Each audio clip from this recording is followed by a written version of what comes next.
你好，欢迎收看《新闻面对面》，我是谢仲。来，一开始为你介绍今天要请到的特别来宾，桌边第一位台北市议员简舒培，大家好；资深媒体人陈敏凤，大家好；资深媒体人康仁俊，大家好；右边为你邀请到立法委员岳元之，大家好；桃园市议员备少将俞北辰将军，大家好；资深媒体人邵友之，大家好。好，全球最大的一个新闻，川普当选了。OK， 那川普当选，你最关心的当然就是未来两岸之间，包括我们会不会有什么一些影响？好，待会大家会来讨论这一块。但是现在看起来的话，昨天周刊所讲到金华城这件事情，包括柯文哲到底有没有分2次收贿，有没有一次尤其在市政府、在市长室这一块引起轩然大波，各界大家都在讨论。好，第一个。在民众党一样告诉你说，像这种没有根据的科幻文啊，或者说什么这些，好，这是一个。当然，除了科幻文以外，大家如果他真的就来讨论这篇科幻文的话，因为包括你看到陈战出来直接讲说不要羞辱柯文哲，市政府你能想象有这种事吗？如果要是真的到最后，不管起诉不起诉，你最后看那个起诉书或不起诉书里头看，假设从头到尾没有这些的话。那我不知道，那周刊要怎么样去在往后要告诉大家它一些内容。但是如果万一真的有这一段，舒培很难想象吧？非常难想象，而且柯文哲在他卸任的那2天前，12月23号还在市长签下这个台智光的那个案子，财团跟议会财团勾结议会榨取国家财物要予以公布。但1个月前，11月1号。柯文哲居然如果依照媒体报道，在裁定文里面被检察官这个掌握资料，他是沈庆金送钱到市长室，你觉得有没有讽刺？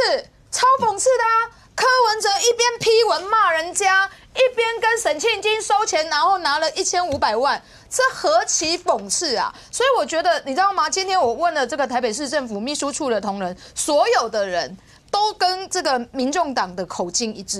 你知道为什么吗？因为大家不相信。当然了，不敢相信，是吗？也不能相信，因为如果真的市长这么做的话，是把大家都当没有存在的。所以你知道吗？像这个颜若芳议员啊，去调了一个资料，就是2022年11月1号市长室那一天的进出打卡的所有的资料。我跟大家讲。颜若芳议员调的这个资料呢，不是代表说如果沈庆金进去，他会在这边打卡，不是，这是代表说2022年11月1号进出市长室的公务人员有这么多的人。如果真的在这一段时间，从早上7点到下午6点，有这么多的公务人员在这边进进出出，而沈庆金在某一个时间就带着1500万冲到市长室去行贿，送钱给柯文哲，这一些人都被视若无睹。你可以想象吗？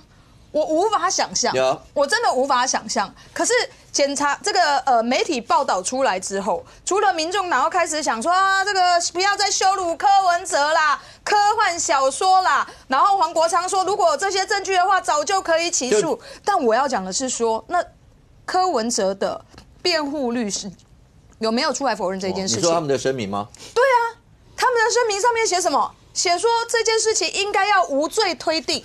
他说尚待北检调查。尚待北检调查，但对于周刊报道柯文哲收贿地点这一件事情，他们说要无罪推定，尚待北检调查。但现在人家问你的是，裁定书里面有没有记载这一件事情？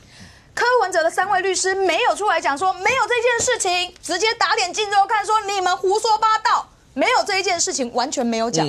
如果我相信，如果是这个负责任的辩护律师，如果裁定书上面真的没有写到这些，你应该要出来说你胡说八道，你伤害我的这个当事人的所有的声誉，你不应该这么做。我要求周刊立即更正，不然我会帮我的这个当事人提出相关的告诉。你应该是这么做啊。结果昨天的这个包含郑声元律师出来讲的、出来声明的这一件事情，没有帮柯文哲澄清，没有维护到他的这个声誉，是让这一件事情继续延烧。但另外我要讲的一件事情是说，洛方调的是秘书处的打卡资料。那昨天这个义善大哥，因为他在市长室待过，他说啊，这个沈庆金进入市长室，有可能是走这个地下室，然后从这个电梯上去，然后走密道嘛，对不对？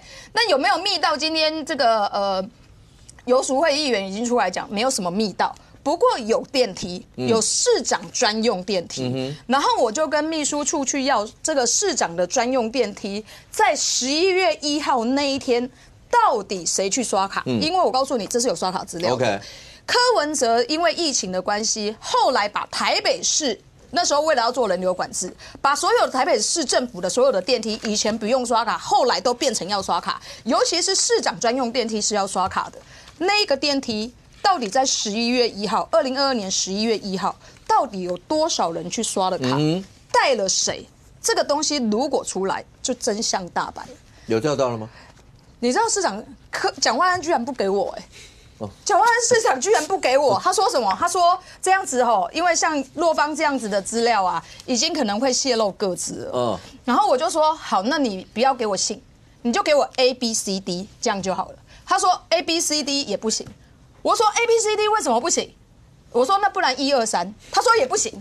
我就想说，为什么市长要帮忙前市府去 cover 这件事情呢？如果这一件事情，我要讲的是说，柯文哲这一件事情，如果真的发生在市政府，柯文哲这个行为真的是败坏官箴我觉得这对全台北市的公务人员来讲都是极大的羞辱针对这一件事情，我们应该要同仇敌忾，应该要把这一件事情公开。那我不懂蒋万安为什么要帮忙 cover 这一件事情，我要的只是当天我们的电梯，市长的专用电梯到底有多少人使用过？使用的时间是什么时候？而蒋万安为什么要帮忙护航柯文哲？尤其这一件事情，其实对所有的人来讲都没有办法接受的状况底下，为什么蒋万安要护航这一件事情？不过刚才讲到说，柯文哲主席，有没有在市长任内？刚刚特别提到说是在市长时，我相信这件事情对全国所有的看到这一则媒体报道的人。那大家都会觉得非常震惊，就是有还是没有？因为如果照周刊那样写，假设我还是回到那句话，如果是有，真的匪夷所思这一块，不管你告诉我那个钱是什么钱，不管分2次，说一次在工地，一次是那个，那好，就算一半吧，750 ，OK。那站在市长是这样，你觉得绝对骇人听闻，可是没有人能告诉你他真的有。如果没有呢？我讲如果没有，可是刚刚有提到，因为包括律师团的声明里面是说尚待北检调查。那元之，我先问一下，包括淑慧刚刚讲到，淑慧游淑慧议员有特别讲嘛？现场6位来宾，我想问一下，大家觉得这件事情，你一定会有觉得合理不合理，或者太夸张？怎么可能？不要说朗朗乾坤、光天化日之下，在市政府，游淑慧他们讲是说这么多监视器或什么，你要挑这个地方来，你会觉得很不合理，对不对？我觉得蛮不合理的。对，那为什么周刊会写的绘声绘影到？你又觉得好像真的有那么一回事，因为里面包括像王宏威议员有质疑到侦查不公开，说为什么北检还可以大辣泄露很多，因为他们觉得是北检嘛。他的质疑声是说，那个写字有没有那个字条，结果后来用建设的方式还原。宏威委员的意思是说，这玩意总不会是凭空梦到想的吧？所以是真的有人在泄露这边。你换一个角度来讲，他可能也觉得是不是真的有那个字条还原的事情。但我们就还是觉得很难想象，不是吗？我第一个，我觉得说那个沈庆金带那么多现金呢，去市长室交付，我真的觉得非常奇怪，很难想象，因为一定要交给你本人嘛，而且。对啊，市政府不管说他进去的时候会不会被人家看到，那他是一个公署谁会在公署的时候拿那么多现金给人家？我想不通啊！你没有别的地方吗？你可以约在别的地方，而且你柯文哲一定要自己收钱吗？你没有叫别人去？对啊，没有如果真的假设橘子像大家讲那样，那就叫橘子去啊。对，因为你到市政府就是有风险嘛，除非是真的有密道，否则就是有风险，有人看到，或者是其他公务人员不会讲嘛，就看到一个沈庆金，然后带了一堆钱进去，他可能提个皮箱啊，一定要拿个东西，对，皮箱嘛，对啊，或者是什么，人家就那是什么，对不对？就是一定会难保不会讲出去嘛。我真的不知道柯文哲是有那么胆大妄为嘛，所以这个部分我真的很怀疑啦。真的要的话也就叫橘子去别的地方领就好了嘛，还要他拿到市长室来。然后第二个就是说，检方如果真的有这个证据的话，那其实直接起诉就好了啊。在市长室交钱，这么夸张，这个证据确凿了啊。那橘子有没有回来有差吗？你没有差，你直接就给他起诉了嘛。所以我其实这个案情我是比较不相信。然后第二个昨天讲到学姐啦，就是说。那个延押学姐是一个理由，因为学姐那天有一次就是柯文哲拒绝提审嘛，然后学姐在中午的时候精准说出柯文哲没有要拒绝提审的理由，说是因为检方一直是问一些跟案情无关的东西，那这个也成为柯文哲延押的理由，因为觉得柯文哲你为什么可以隔空串证，对不对？所以你出去之后一定会传供，但问题是那个学姐她的说法是说。他没有啊，他那个是猜测啊，是以他在柯文哲多年旁边的经验猜测可能是这样啊。他说，民众党也要求他们严禁他们和律师沟通，那这个也变成延押的一个理由。然后第三个就是刚肖哥讲的，就是柯文哲拿一个便条纸，哈，厚厚一点便条纸，然后很用力写了哈 ，Orange 精华出境啊，这个东西我觉得诡异的地方在哪里？因为那个时候第一页那个是5月写的嘛，5月写然后就撕走了嘛。但问题是第2章、第3章有印纸，所以检方出动鉴定小组，然后把它还原。第一，为什么从5月到9月、10月都没有写第2章？到8月了，到8月，对。为什么昨天上一夫也是讲说，那8月中间3个月都没有再用到那一部分，都没有写第2章，对，然后。这种东西需要鉴定小组吗？对不对？你用荧光棒画一画可能就出来，需要鉴定小组吗？我觉得这个有点，他真的也是有点洒狗血了哈。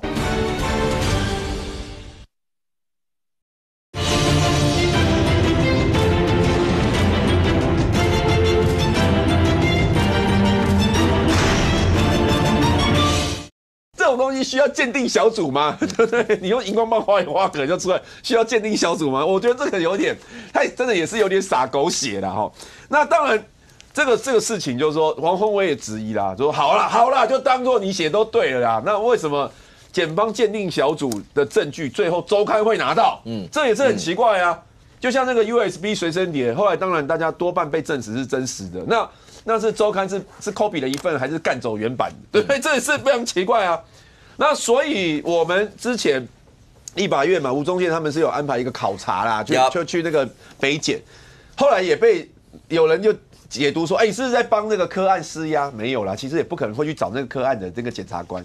然后基本上其实几个立委跑到北检去，北检的检察官也不会感觉有压力啦。他基本上就是去看一下，到底这个东西到底是诚如都市传说，讲说检察官常常会把资料放在桌上，然后说，我出去一下，然后记者就在那边抄，还是怎么样？就是他去考察一下那个流程，到底是什么环节会有漏洞，什么资料都会被记者拿到嘛。但是绝对不会是跟那个柯案就是不会是施压柯案。但是大家真的很想要把那个制度补起来，就是为什么就是这个案子。每一个礼拜都有那么多的内容，而且越写越夸张，越洒口血。这个我觉得当然是有侵害到被告的人权。侦查不公开，在昨天媒体的报道里面，你知道吗？检察官也有写在这个希望延押裁定柯文哲的相关的卷宗里面，而且也被法院所引用，写到裁定书，就是黄敬颖。黄敬颖在柯文哲10月1号。不愿意配合到庭去做说明的时候，结果黄敬颖居然在接受专访的时候，把柯文哲说什么柯文哲就是因为这个检察官一直不停的讯问一下问金华城案，一下问北市科案把这所有的这个侦查的过程讲得非常的清楚，让检察官认为柯文哲虽然被羁押禁见，却还是有办法勾串外面的人进行串证，把它写进去他延押的一个理由。所以我觉得如果这个民众党跟国民党认为侦查不公开这一件事情应该要积极调查的时候，我觉得这个叶元之委员应该先在立法院提案，叫黄敬颖出来说明清楚，他当时怎么知道这一些资料？我觉得这才是真的要办侦查不公开不然你去走走看看，可以提案叫他来，不然你去走走看看，你怎么会知道哪里侦查不公开？你去看那个什么湘粤检察官的办公室，走过去，然后又照这个囚车下车的地方去看一看，然后后来如四叉猫所说，如果是媒体所讲的。这个立法委员2位立法委员要求的只有一件事情，就是把囚车下车的地方做了改变。那这件事情跟侦查不公开有什么关系？就是让柯文哲在走过的时候不要被拍到而已嘛。所以我觉得侦查不公开这一件事情，借由委员的去考察，不会改变任何。那一天，这个张启凯啊，反而是在外面就直接呛声啊。如果再有媒体报道的话，我就把你北检的预算全部砍光光啊！这算什么？这不是施压，什么是施压？另外，我要再讲一件事情，那一天去考察的一个委员，自己本身就是检察官，他难道不知道在检察官在办案的所有的过程里面的状况吗？他自己本人都还曾经泄露过侦办的内容。吴宗宪委员吗？是啊，就是吴宗宪啊。他没有泄露，他没有泄露。刘正宏的案子，包含他花了15000。这个媒体都有报道，这不是案情啊，他是讲他办案方式，他又不是讲案情。办案方式跟案情不是一模一样吗？当然不一样啊！他自己花了15000，然后去看是那个地下室有没有东西，这不是案情吗？那个不是案情啊！这个他说他买了什么金属棒，然后他化身登山客，这个怎么会是案情呢？是不是侦查不公开，全部由蓝营立委说了算？这怎么会对呢？那这件事情从昨天当周刊出来以后，我就讲，尤其那一段，尤其在市长室有没有在市长室收钱那一块。如果要讲撒狗血，那一定是撒到极致吧？人均能撒到极致了吧？而这整件事情，好，第一个，你看到那里头周刊里面包括财经书的一些的内容，包括你看到那个过程当中，他用了柯文哲用的罪名是违背职务收贿哦，那是10年以上的重罪哦，是，然后最重要到无期徒刑哦，然后在那个过程，尤其是讲到，我就讲现在变成周刊要把未来所有的信誉要赔上去，第一个侦查不公开，该怎么查？查到底，到底为什么会知道这些事情？当然我同意 ，OK， 应该要查。但是就这个案情的内容，周刊等于是赔上他的所有的信誉。如果要这些真的都是瞎掰的，你告诉我以后周刊出来谁会看？但是相对来讲，包括民主党所有的朋友，这件事情如果要是大家都压下去的话，那就各自把未来都压进去啊。万一真的有这样的剧情的话，我平常能对全国来讲都是不可承受之重啊。我觉得民众党已经把后面剧本都写好了，就是这个周刊在引导那个检察官怎么写起诉书嘛，不是吗？他这一贯的论述都是这样啊。老实讲，我昨天还蛮期待看那个律师团的声明，因为周刊写的太详细了啊。你看到那个声明一开始的时候，还要先强调我是基于律师伦理规范啊，什么巴拉巴拉的。但是你说前面说第一个他说这个周刊报道说什么在什么地方收钱的这件事情，他跟你讲说还有待检察官去调查。我说实话就是说对我们这种一般平民老百姓来讲，我会觉得你是不是默认啊？就你是不是也承认，就是说对我这个我不反驳，反正就是让检察官去调查，有跟没有再说。那这个对大家来讲会很奇怪。我刚才意思说，我为什么期待看到这个律师的声明？因为老实讲律师可能对于案情他也没办法说太多。可是周刊的报道有一段是很有趣的，他说什么呢？你看到这里他说呢，哇，已经有因为看到这个好，11月1号呢，这些律师们当庭收到法院厚的裁决书，看到黄静莹造成科研这段理由，均震惊不已啊！我的老天啊！他现在直接写说，律师看到之后都震惊不已。律师总可以帮自己讲话吧？我哪有震惊？我哪有震惊啊？或者我根本没看到，我哪来的震惊？他也不讲。那跟当事人无关。他也完全不碰。那就是因为他已经明白写到你3个律师。难道是谁在旁边看到说，我看五哥的表情，五哥现在虽然面带微笑，但我发现他内心震惊不已。这不能这样子编故事嘛？本人从未有内心波涛之起伏。对 ，OK， 你好歹也要补2句嘛，对吧？不碰，这个不碰，因为他是明白写说你当庭就收到了这个叫做这个裁定书那代表什么？你刚刚讲周刊要不要赔上信誉？他现在不是要跟你赔啊，我现在是直接告诉你说你也看到了，你律师也看到，而且我还发现你很震惊。律师不回应，律师完完全全最后老实讲，那第一个第二个说有没有抗告或者什么的，还是要问柯文哲。我不知道他是不是在讲给陈佩琪听啊，因为陈佩琪一直在讲说要抗告要抗告，民众党一堆人，他又告诉你讲说，对不起不是你们喊了就算数你那个真正的要看的还是要问柯文哲。我反而觉得整篇最重要第3点第3点跟你说不好意思我们这个律师通通没有违反那个侦查不公开的原则为什么？你看那个理由书里面，按照进检民众党最喜欢叫人家进检他是不是上面是不是有写到说黄静莹的那一段，是不是有疑似是透过特定人，然后有隔空转证？那我就讲嘛，什么样叫做特定人会有隔空串证的嫌疑呢？这个很有趣哦，因为之前不是民众党一直在喊说那个什么，一直在泄密嘛啊。北检在9月16号的时候，特别为了这个发布了一个新闻稿。这个新闻稿里面特别还提到了一段，就是谁有可能泄密呢？给各位看，侦查资讯流是所有侦查程序参与者，包含检察官、检察事务官、司法检察官、司法检察辩护人、告诉代理人及被告、犯罪嫌疑被害人及其他诉讼关系人都接收知悉啊。意思是什么？你打给毛扣零呢？不是跟他讲话呢？所以你看，律师昨天的那前2点，你会发现到，其实老实讲，有讲跟没讲是一样的。我也知道要静待要让检方去调查，你只是没有否认那一块。可是你后面为什么没事要告诉？柯文哲花钱请律师，不是叫律师来告诉大家讲说我没罪，我没干什么坏事吧？你应该想办法帮柯文哲，而不是先强调一下自己说我们没有违反这一个。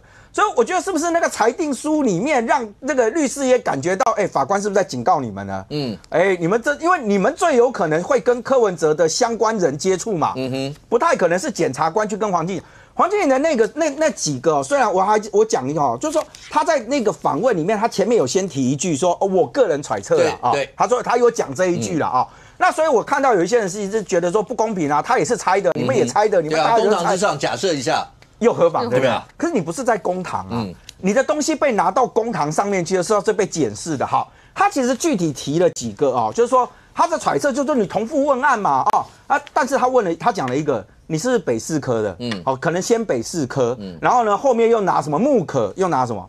那你知道北检在分这个案子的时候就是金华城是一组检察官在做，那木科会是同一组检察官吗？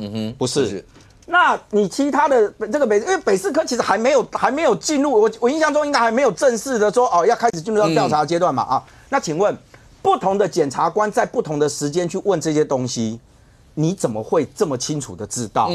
我认为今天在讨论的其实不是北检，而是今天那个裁定的理由上面是法官认为对你今天有这样法官被什么给说服他绝对不会是因为检察，因为律师这3个律师前面还有个阅卷庭，他一定会看到北检今天我告诉你我要延押我什么东西，我有什么证据，律师一定有先看过。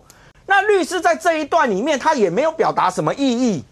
那请问黄静怡特别第一次被写到裁定理由书里面去那一块对他们来讲当然伤所以反而那个3个声明里面跑出了一个这么奇怪的东西。而且我再讲那个理由书就大家这几天都在讨论说什么那个上面写柯文哲的那个字句用词之重讲说什么就无视人间律法什么的我讲实话，我的大律师在这边通常比较多，我比较看到会有这种字眼，通常有可能在起诉书里面检察官可能会这样写你说延押庭，那个延押庭的法官跟柯文哲见过几次面？就用那么重的字句，那老实讲，那有点情绪，还说什么你是总统什么落选，就是未当选者还是什么的他说以前的总统当选的都要尊重司法。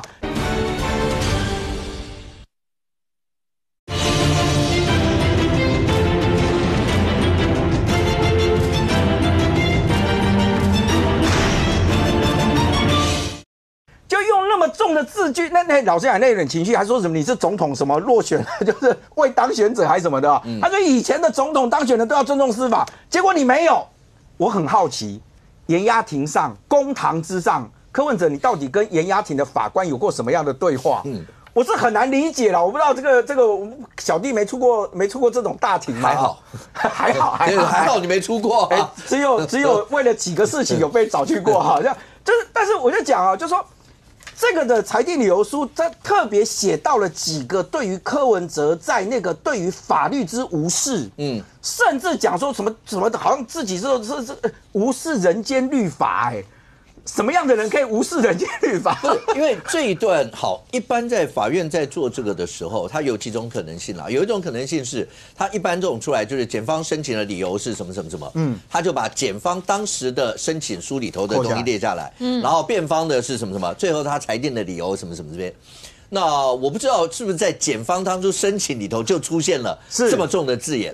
然后还是把它沿用下来，或是沿用以外，可能开庭的过程，在交锋的过程，是不是有让他有什么样的感受，都有可能是会造成这样。只是这整件事情会让大家觉得，我还是回到刚才为什么一直要问这些？因为现场好，包括你说像敏凤后置，大家跑媒体跑了这么多年，你看过官员如果是已经定案看到，或是已经在查到的资料里头，官员收贿的模式，有藏鱼池的，有在水管里面的，这些大家都听过嘛？最那个时候让大家觉得不可思议的是保险室，还叫保险库。那时候扁案的时候，后知敏凤刚听到说有人在保险室里头，那有大概多少亿，然后在那里头，一开始大家是不太相信吧，后来没有想到剧情往下，对，真的出现有这种事，但是没有人听过。敏凤有听过在办公室市长室，我就讲这件事情，我个人真的其实以为它不是真的，他如果是真的跌破，不止跌破眼镜这一件事吧，不，我觉得依柯文哲的角度来看，我觉得可能啊，因为他觉得很方便嘛。如果以他跟这个所谓沈庆基的交情，沈庆基常常去他办公室聊天、喝茶、哈拉什么东西的，然后他就进去就好啦。那进去也不用写，因为这个1500万，我看完周刊是说在市长室交，他说2次了。对，但是后来一个工地一个市长室，对，一个工地一个，那你就分开嘛。分开的时候，分开750的时候。我觉得你就简单带个包，或是百货公司的那个比较大的那个袋子也可以啊，不是很流行吗？然后你就说我要送礼这样子进去。其实如果这个是柯文哲就看你柯文哲对于市长这个位置的尊重程度。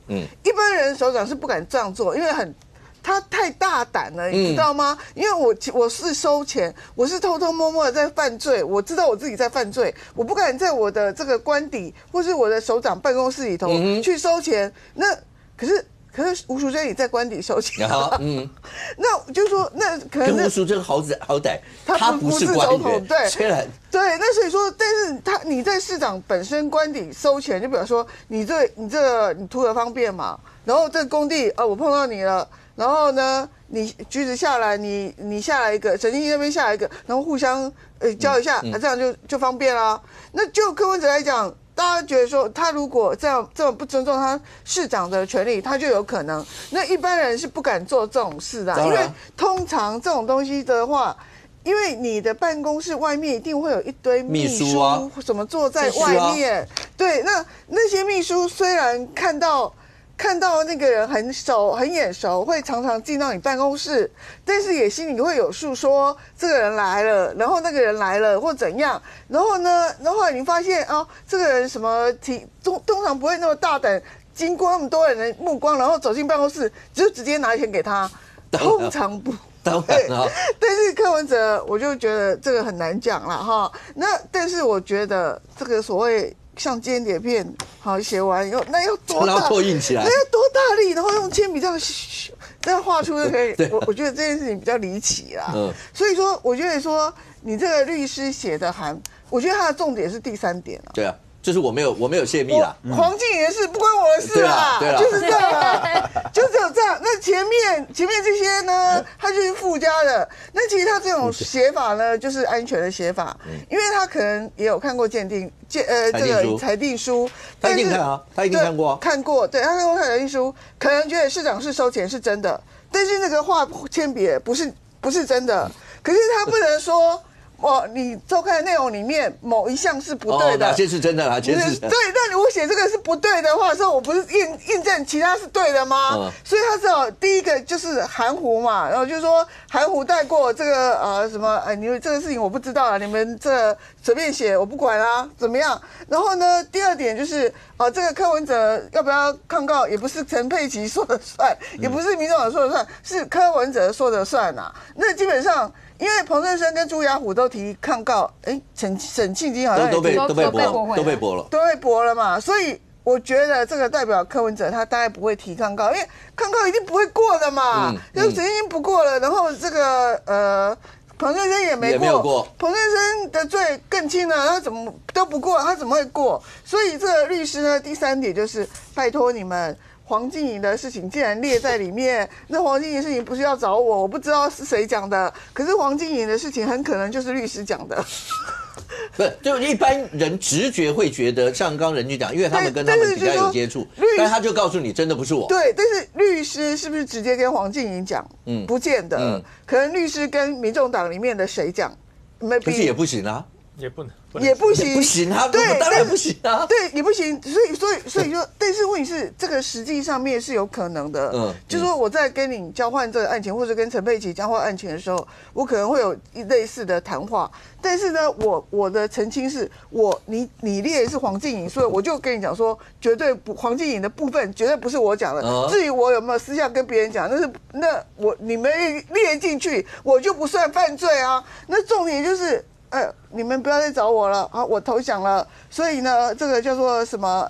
就是黄静莹的事情不关我的事，我们3个人都写名字了，这就不是我们讲的。那所以这个律师团看起来就有点弱嘛，就是。你不要这样，这人他们那从特侦出身，然后一路身经百战。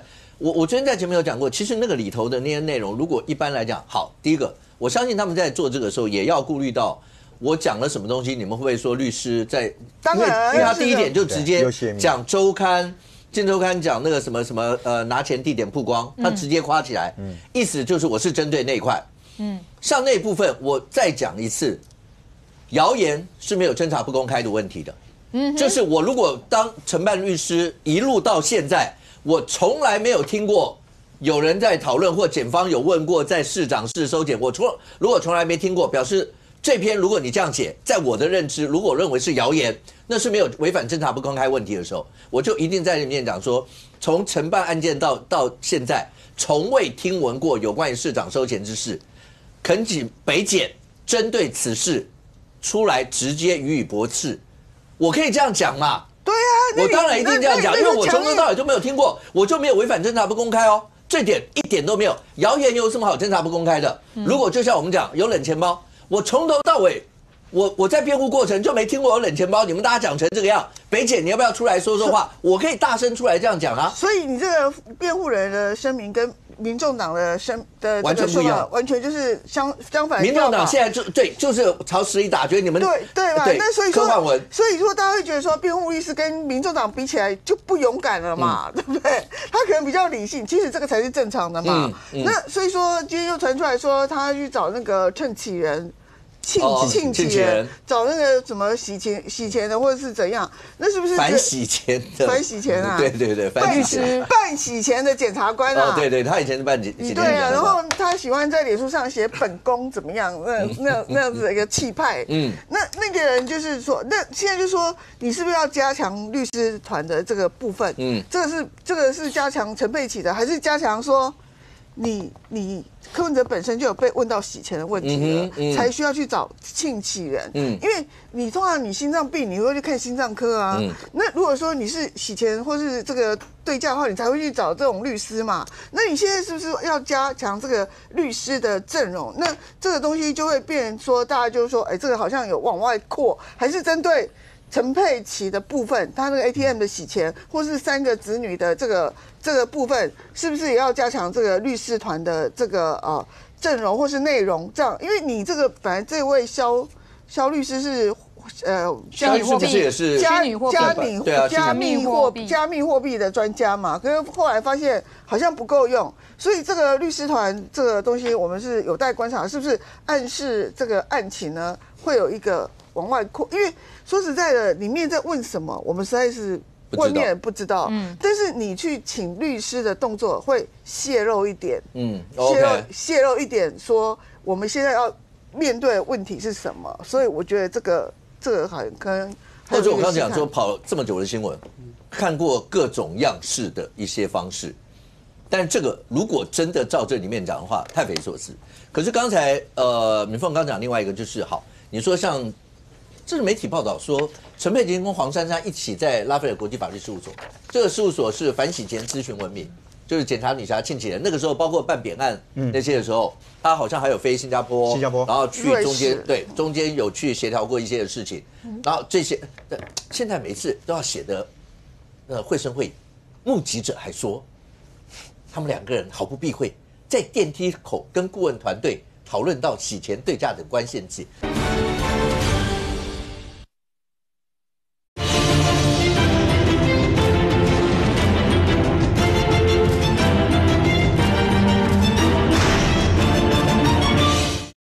击者还说，他们2个人毫不避讳，在电梯口跟顾问团队讨论到洗钱对价等关键字。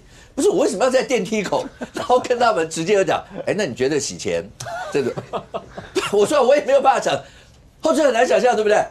我没有办法。对啊，不过我觉得他因为们那个刚好在电梯口遇到啊，他们2个可能已经讨论很久了。不过我觉得去是有可能，因为我之前讲过嘛，就是说你现在有一些，就是我现在1500金流没抓到，但是有一些其他的钱有找到嘛，谢国良那些嘛，不知道去哪里了嘛，不知道去哪里，可能你很可能就会被起诉人洗钱了，因为这笔钱。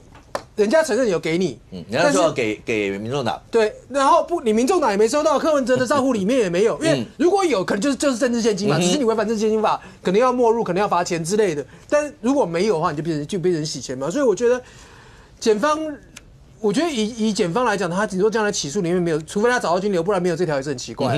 那我觉得他们会提前去做这个咨询，也不意外了。对，但是。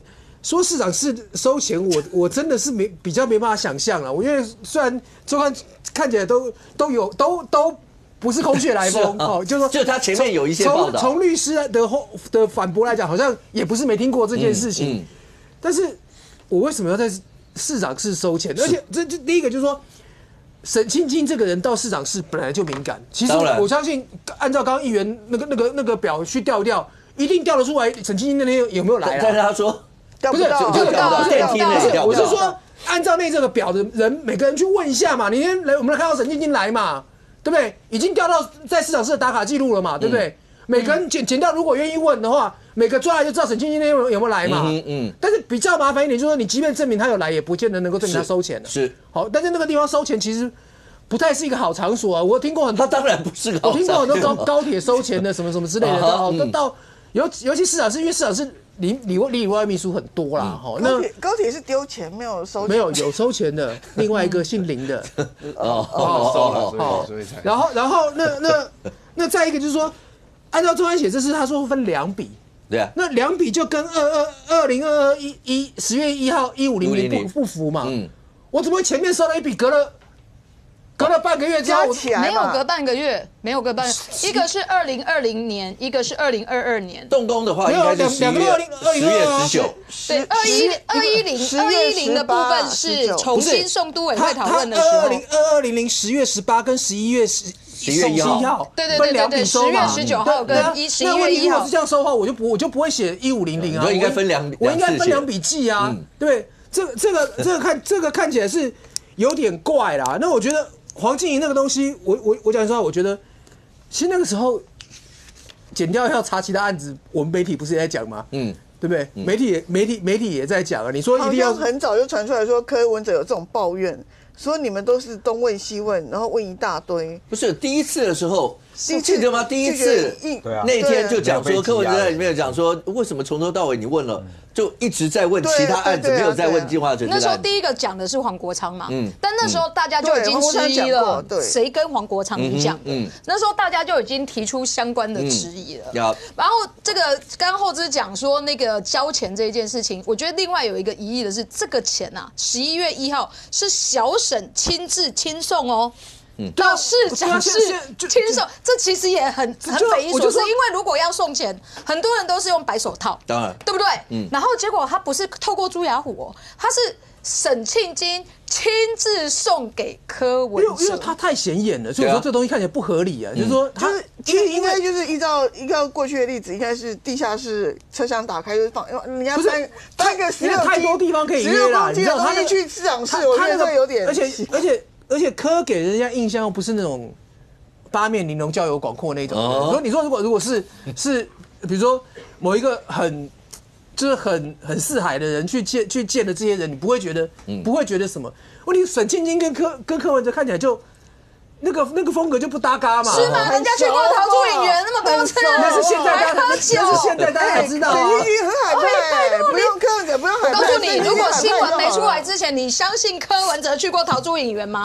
我也不相信啊。但是我说因为市长是太显眼嘛，那个你再怎么样，你再怎么样走地下室搭交通电梯，还是一堆人会看到啊。对，那个看起来很怪了。但是我也必须要讲说，我觉得检察官写那个什么君临天下睥睨一切，没有那个裁定书，那个到法院了，那是法官的裁定，我不知道是法官写还是沿用检察官的内容。引用的啦，法院通常不会用。我觉得是沿用的啦。那我觉得不必抽字数抽成这个样子啦。讲白了是这。你告诉我一个拿着手铐的那边君临天下睥睨一切，这个会通吗？对不对？你今天已经有足够压他理由了，我真的觉得就不用凑字数了，因为我上次就在那边讲嘛，光橘子不回来这件事情就可以压，我就可以压你了嘛，对不对？那个橘子现在看起来牵扯到这么多事情，光他不回来这件事就够压了，你何必去扯东扯西呢？你真的啊！没有给他示威啊，对不对？你敢第一个不应讯的人啊？不是，而且他去扯到陈水扁，拜托，阿扁是状况又比较好，阿扁现在还在保外就业，阿扁阿扁有比较尊重法律，这个我觉得检察官写到这边就真的太过分了啦。不是，将军，为什么会传出说好？你说像陈佩琪他们有没有去咨询？就那个反洗钱的一些相关的一些顾问公司啦或事务所，因为媒体都报道，就钱的部分，到现在为止已知的一些到底是不是能够凑得齐，是不是真的有政治现金或者什么这些剩货了？那时候就一直讲说，陈佩琪自己出来开记者会的时候，不是讲他们家所有的支出列成这样，大家有在讲说那些当这样讲的时候，会不会有一天陈佩琪自己心里要有谱，会不会也被约谈？再比如。今天以证人身份被检约谈了，会不会哪一天就是陈佩琪剩货钱会不会真的会有来源不明？不管是妻儿或什么，这个查平常讲过程，你很难想象检方不去查相关涉案人的妻儿到底有没有这些钱，正常，这是一个正常查法，所以对他们来讲也会有这些风险啊。当然陈佩琪会紧张啊，为什么？因为从2020年的3月10号，柯文哲与应小薇在市府开了便当会以后，陈佩琪就开始分10次。把157万存入自己跟3个孩子的账户，这笔钱虽然不多，可是要交代的清楚也不简单哦。我说句实话，如果今天你突然间从天上掉下一笔钱来157万，然后你把它分了10几次，把它存到户头里面去，真的有一天检察官毛起来就跟你去对这157万怎么来，你真解释不出来你真的解释不出来。那如果这157万真的像陈佩琪所讲的，每一笔干干净净、清清楚楚。你不用紧张，不用紧张，谁给你的你会记得吧？今天有个人给你10万块，哪个长辈给你5万块、10万块，我们这种公务员绝对记得啦，都是大钱啊，况且157万。那如果你没有办法解释清楚，当然要紧张，当然要有谋略，要去找一些专家来给你咨询。那另外就是沈庆金跟柯文哲密会以后，找这7个员工当人头，这257万上面写得清楚，确认容积率560。这是清清楚楚的事哦，会出现这个表示朱雅虎招了嘛？招了，那这个210万虽然不多，可是如果跟金华城的所谓的中间人这个朱雅虎扯上关系，这就不是政治现金哦，这可能成为有对价关系金流的一环，所以这2个解释不清楚。另外就是柯文哲在金华城及工地啊，还有市长室收1500万这件事情我要告诉大家。大家都认为不可能，对，我也认为不可能，我也认为不可能，怎么可能？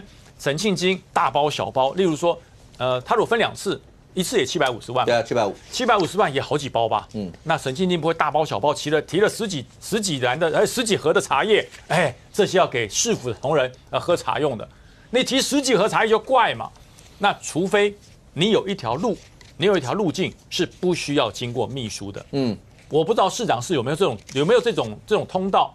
如果有不经过秘书，那反而最危险的地方变成最安全的地方，因为大家认为不会在这里交易，大家认为不可能在这个地方收钱。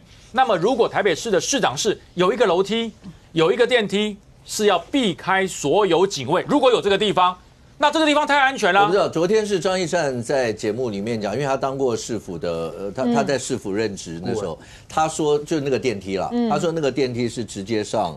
然后上市长室，然后是不经过前面。这个我这是他说的。这个我觉得没有，这个我补充一下，因为那个赵腾雄曾经那时候被找到柯文哲上任之后一直在修理大巨蛋嘛，对不对？然后有一次赵腾雄不是被爆出来说密会柯文哲，就是跑到市长室去，他做的就是从地下室坐那个电梯上去，避开所有的记者。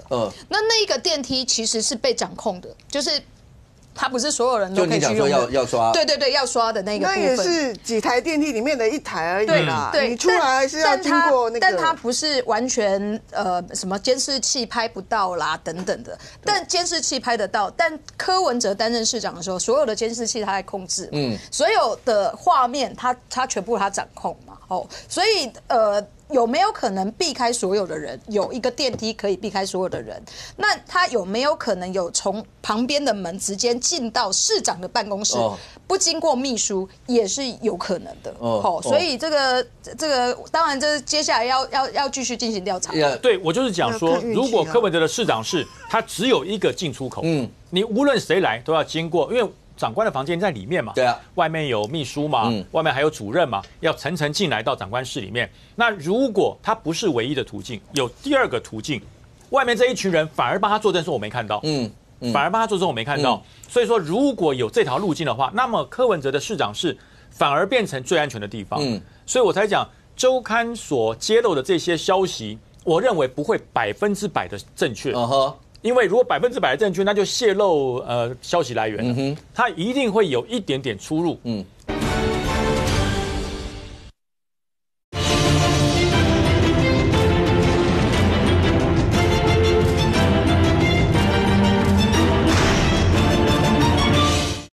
周刊所揭露的这些消息，我认为不会100%的正确。因为如果100%的正确，那就泄露消息来源，它一定会有一点点出入。在市长室的什么地方 ？OK， 对不对？他没有写那么清楚，就在市长室很大台北市的市长室绝不可能就一间房间，它还有好多地方，所以我觉得周刊所揭露的一定会保留一些，不要让大家找到他消息来源的方式。那你说接下来这个罪，那如果照他们的律师函声明，就等检方调查，然后到底会是怎么样？但是刚讲到陈佩琪是不是有去咨询过相关的一些以反洗钱为主要咨询的一些内容的事务所，类似这些？但任俊一个是这部分，但陈佩琪也有出现在北所外面，然后就小草，因为还是有小草声援嘛，陈佩有拿柯文哲的娃娃啊，类似像这些，可是有一个重点，橘子。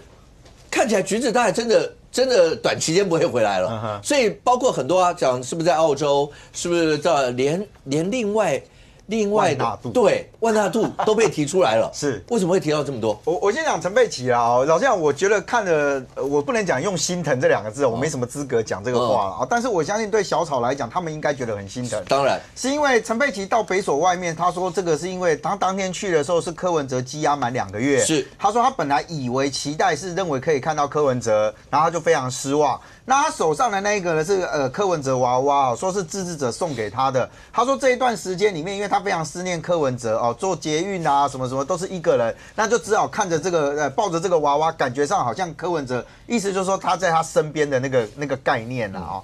那当然我必须讲，就是说陈佩琪的这个角色，从刚刚提到说他是不是公布那些账号啊或者什么的那个其实我也公开质疑过，我说那个东西理论上来讲是检方在调查的证物吧怎么会你突然自己开一个，也不知道是算记者会还是干嘛的你突然拿出来公布。可是你说今天被质疑说他是不是跑去了找这个拉斐尔反洗钱顾问公司因为相关人没有否认好，他们并没有否认说我去找去，而且如果大家回忆一下，事实上陈佩琪要找律师的这件事情很早就传了嘛，对。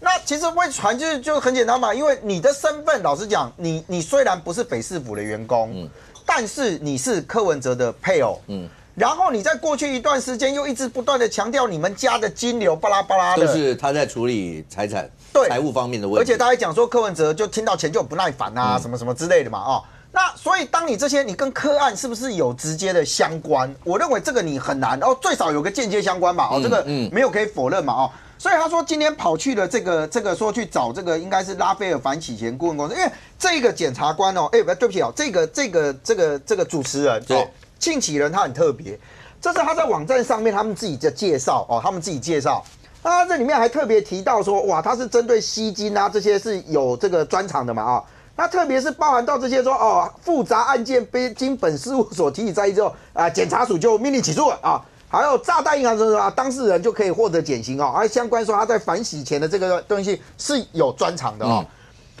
我先回来回顾另外一个新闻大家记得这个北检在11月4号的时候突然去找了谁？突然找了柯文哲花4300万买的那个商办的承租人，叫做桂俊杰。还有在当时柯文哲任内的时候，担任都发局局长的那个叫做黄一平。那时候大家就很好奇了，你为什么回来重新查4300万的商办？4300万的商办的钱从哪里来的？按照陈佩琪的说法说，没有啊，我们是那个选举补助款嘛，我们翻好几笔啊，他们进不同的账户，所以我们在不同的账户里面把钱转出去。那现在问题来了就说柯文哲他有没有收这些钱？老实讲，除了210，因为210很清楚嘛，就7个人嘛，每个人30万嘛，转到了哪里去？转到了民众党的账户里面去。那个是有一个叫做来源，有一个叫做去向。其他现在被质疑的对不起还有一个这个地方大善人，那个大概那个墙壁上面可能下面会有刻字，说是他捐的之外，300万，其他的老实讲不知道在哪里。包含谢国良的200也不知道在哪里。因为谢国良说他给了嘛，那也不知道去哪里了嘛，那请问，当钱有来源，没有去向的时候，请问大家会认为这个钱去哪里了？或用什么手段处理掉了？就洗钱嘛，就把钱洗掉了嘛，经纪人其实有一个很特殊的经历，就大家在提到说他之前在办扁案的时候08年那个时候还特别为了这个事情有一个新闻因为他跑到新加坡去，可是大家看到这一段经纪人为什么跑去那边？因为他有遇到一些的状况是，根据新加坡的法律规定，除非台湾方面能够证明这些账户的款项是不法所得，或者是新方愿意大力给予行政协助，否则有许多关卡需要克服。经纪人他成立这个，因为他当时当检察官要卸任的时候，我看到媒体去访问他。他说他检察官要离职的时候，反对的是他女儿。他说我认识的妈妈就是个检察官，你怎么会离开检察官这个职务呢？后来大家认为检察官退下来最应该做的就是律师。他没有，他成立这个是反洗钱的这个官，但那个时候是因为台湾有很多的这个诈贷啦，或者是这个洗钱，有银行也因此这样被重罚嘛。所以我认为他找到了一个他的因为他退下来了嘛他是他的蓝海生意蓝海这样子可是对于这件事情，他是反洗钱。现在被认为柯文哲是不是有洗钱？而且去的人叫做陈佩琪。我刚刚讲嘛，陈佩琪在钱的来源里面，他特别强调那个来源，商办的那个钱是从账户来去。OK， 更不要提有一个叫橘子，我不认为说他们那个黄珊跟这个陈佩琪去是为了说什么橘子的部分去帮他找，因为橘子也很特别嘛。就从头到尾都不愿意出面，然后宁可到处跑到那个地方。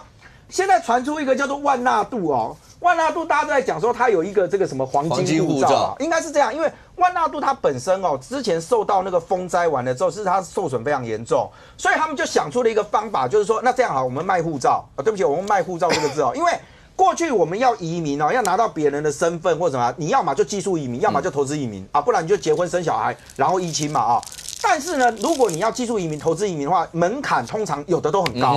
那万纳度就想出了一个方法，就是说，好吧，那我的门槛稍微低一点它的门槛低到什么程度，你知道吗？它的门槛呢，其实只要做到就说 OK， 你如果今天要送文件来，你先送基本资料，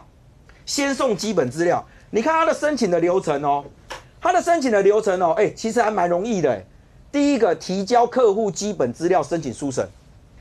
你那一段都不用都不用面谈OK， 后面呢，初审通过之后呢，你就提交文件，然后得到批准之后，你什么时候要开始跟大家见面？入籍宣誓的时候再来。所以呢，它的门槛低到说大家讲说他只要用13万起跳啦，就一个人。什么币值？是美金。13万美金，大家算一算，好像刚好400万台币400万左右又是刚好，我不是说联想就你13万美金起跳，但是如果你有配偶，对不起要再往上加所以我让13万美金起跳。然后你要有一个50万的那个存款你大概要有一个基本财力的证明嘛那这个13万就是捐给万纳度就是捐给万纳度，然后你基本上就可以取得。可是呢，大家会提到万纳度这件事情很有趣这是外交部的这个领事事务局针对万纳度的介绍。大家对觉得说，为什么大家喜欢跑万纳度呢？因为万纳度的主要的经济活动有些什么，你知道吗？主要经济活动，观光、渔业、养牛跟境外金融服务。什么叫做境外金融服务？万纳度好多人喜欢去，是因为它免税。它很多税的东西，这个也不用，那个也不用哦，所以大家喜欢去。你知道以前过去国际上很多洗钱都喜欢去买万纳度，因为什么？因为它提供境外金融服务。OK， 那很简单嘛，就是你很多的钱存了，他也不管你啦，不抓你。但我必须提醒一件事情，我今天稍微了解一下这个国家啊，它基本上是走澳洲体系，所以为什么从澳洲会连接到万纳度？万纳度的银行的体系的系统有很多是跟澳洲政府连接的。OK， 所以如果今天这一块是为真啊，我现在讲是为真哦。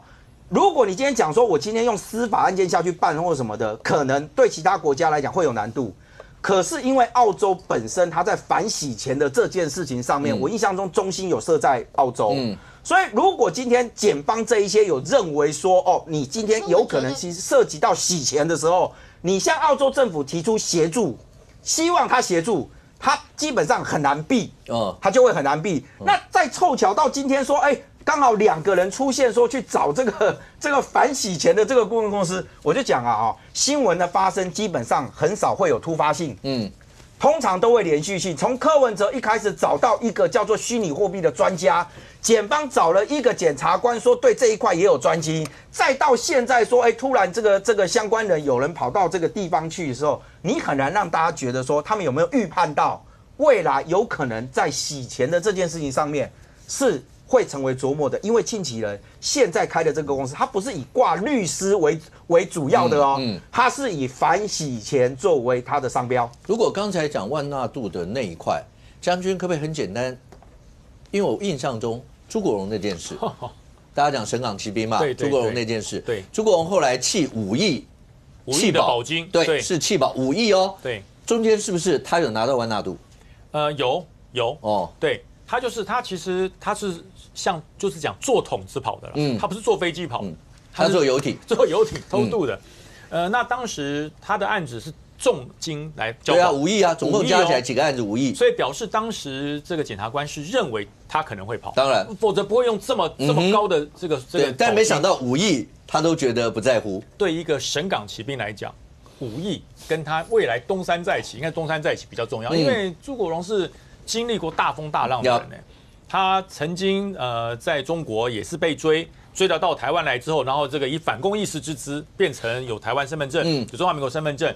那你认为这种神港骑兵他是没经过大风大浪，见过什么苦都能吃，什么鳖都能吃，有一天我会东山再起。谁知道他从一个神港骑兵变成一个大亨呢？所以说他跑菲律宾，再从菲律宾到万纳度，然后呢再跑回莫斯科。你知道这多厉害？25000公里的逃亡，这是长征呐！这每一刻都是煎熬，每一刻都是冒险。可是他可以这样跑，但是这个跟橘子比起来，我觉得橘子可能没有这个能力。因为毕竟朱国荣我讲过，他是神港骑兵出身，受过大风大浪，受过考验的。而橘子是一个37岁的女生 ，OK， 她可能没有办法像朱国荣一样有这么神通广大，除非有人接应。这才是最后说他即使拿到了万纳度的护照，他拿了干什么？他是打算逃亡吗？朱国荣就是打算逃亡。朱国荣是要用万纳度的护照方便他到其他地方去。橘子也是啊，橘子因为你护照被取消之后，你就不能够停留日本，对，所以我先取了另外一个国籍，然后再去澳洲啊，他也是要逃亡的。对，没有错。我说朱国荣是为了要逃亡，因为他有更大的企图跟目的嘛。那橘子他不是柯文哲啊。他需要为了柯文哲做这么大的冒险吗？所以我觉得他应该没有像朱国荣有这种长期逃亡的计划，他应该在等柯文哲到了某个阶段，他就会回来。OK， 可是大家会发现说，这整个案子，大家现在讨论到金华城已经到这个地步，但苏北，媒体今天有讲说，其实他们是一边跟市府谈，一边打官司，甚或他当时不是有捐地，他还想要把那些捐地啦，还有公园的一些款项2亿多要回来。是啊，这个沈庆金真的是非常贪心呐。柯文哲已经送给他840%的容积，看来他还是不满意。他后来还跟市府在打官司，继续打官司，打的是什么内容？就是从唐龙铁工厂变成商业区的第一次的都市计划变更，它是要整个区域做变更，所以包含所谓的西北区那个部分，全部他一起算，一起捐地，一起做回馈。那后来因为这个他在争取从392要保障560的时候，在这个监察院的时候，把他认为说你这2块地已经分别开发了，所以依照金华城已经开发的这一块，我就把你西北角切掉。那切掉之后呢，后来这个第一阶段560取得了，第二阶段840%也取得之后，沈庆金突然回头想说，不对，你让我没有整个区块一起开发的话，我少了楼地板面积啊，因为如果你在都市计划里面要求了金华城要一并开发的时候，我就可以去跟那些小地主谈，你一定要跟我合作，因为如果你不跟我合作，你就不能开发。那你把我切掉之后，那些小地主他就可以自己去找建商啦，所以他回过头来跟台北市政府打官司，说你把我切掉这一件事情是不对的。如果你不帮我恢复的话，那你就要把那时候我捐地还有帮忙捐款维护富盛公园的维护费用2亿多，2.2亿的回馈金全部还给我。你有没有觉得真的很贪心哎？你已经从560从392变560，然后再从560变840，我们光这样讲，560变840已经多了200亿的获利了，你都还觉得不够？柯文哲已经冒着这个办法，已经我给你的这一些容积，你都还觉得不足，还继续跟台北市政府打官司，打到什么时候？打到今年柯文这个金华城的案子开始启动调查的时候，我真的觉得这个人他还释宪，对啊，他还离释宪，要打输，一直到最后，我们的官司是要打到最后定谳以后才能去申请释宪，所以他是一路输到最后。去事件还是输，所以我真的觉得他真的是一个这个贪心至极的财团代表人。而且那西北角到底是他要开发还是不要开发？一开始林清荣不给他560的时候，就是说他西北角不肯开发，对，所以连560不肯给他。是，那你现在得到560已经很高兴了你所以他就是很贪心，原本要让他一并开发才能够取得560，那他因为没有拿到这一个区块，所以台北市政府不给他560，他就去监察院。对台北市政府提出纠正，监察院就说好，那我把你切开，认为你金华城这边已经变成2个区块了，所以你已经取得560，他还不满意，再取得840。然后取得840还不满意，还继续诉讼，所以我真的觉得沈庆金真的是一个非常贪心的人呐。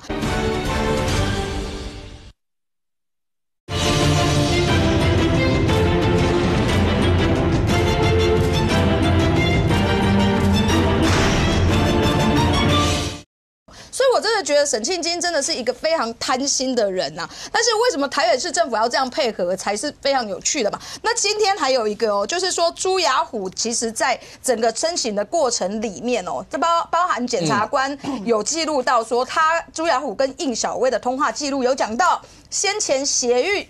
官司依旧，审议启动，代表什么意思？先前的协议到底跟谁的先前协议？是不是就是上个礼拜周刊所报道的2020年2月20号的时候，其实朱雅虎跟沈庆金有先到市长室去密会了柯文哲跟彭正生，下午去密会了黄珊珊，所以这个是先前的决议。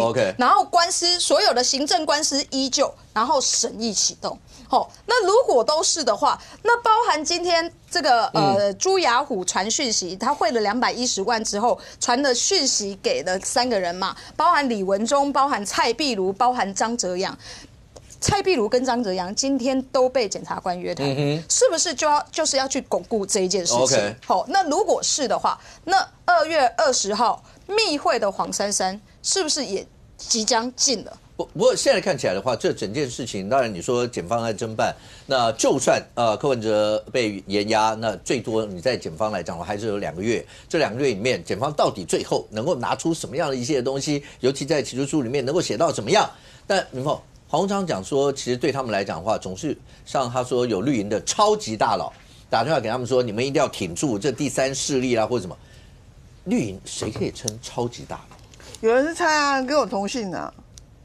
因为那个人还有助理，就表示说不是那种孤单的老人，所以孤单老人对，有人在猜，可是那个人不叫超级大佬，也不核心，所以那个就是大家就觉得是黄国昌自己在垫高自己的啦。那我讲绿营大佬，你会去跟现在还去跟白营讲东讲西的人，我跟你讲，那都不是正统的大佬，真的大佬，而且真的大佬现在已经恨柯文哲恨死了，还去帮你说，你们那民进党就是要你们垮，你们要怎么样讲，那不可能的事情啦。所以说大家就讲说，不是。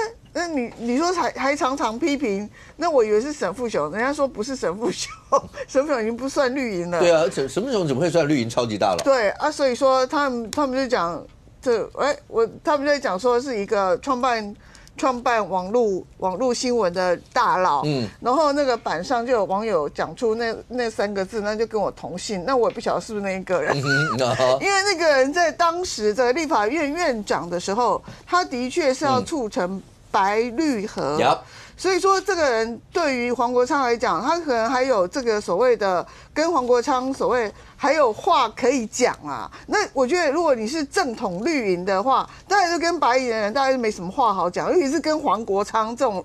我不是说这种人啊，我说这样的立委，就是说他常常咆哮，很难沟通。所以说这个东西，我觉得是黄国昌自己讲了，因为否你就把绿营的那个大佬讲出来啊。那我们检验他是不是真的超级呢？他是真的有影响力。如果他真的有影响力，那就不得了啦，对不对？大家就怕你，那你就不用一天到晚。